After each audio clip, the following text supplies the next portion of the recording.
Mr Crawford, Craig Crawford, who's the relevant minister in Queensland, has literally said anything is on the table. Yep. And within Queensland itself, there are 150 Indigenous nations.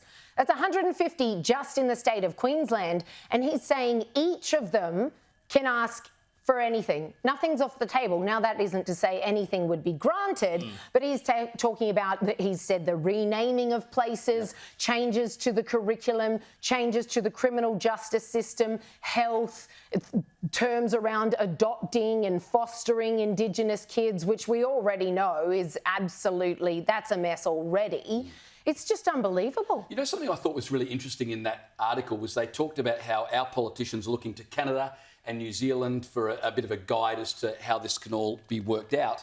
And in the course of explaining this in the Australian, they said the New Zealand Maori economy is worth $68 billion. So that's money that Maoris have been given as part of treaty settlements, and they've invested specifically. But what I thought was interesting is you've got a race-based economy, the Maori economy. Exactly. Do we really believe we're going to reconcile and unite the country by creating race-based economies, which is what would happen It's interesting you use that word reconcile, because we always talk about reconciliation. Now, I've got no issue with reconciliation, the idea being that we sort out our differences and become one people. That's not what we're talking about here. We're talking about division.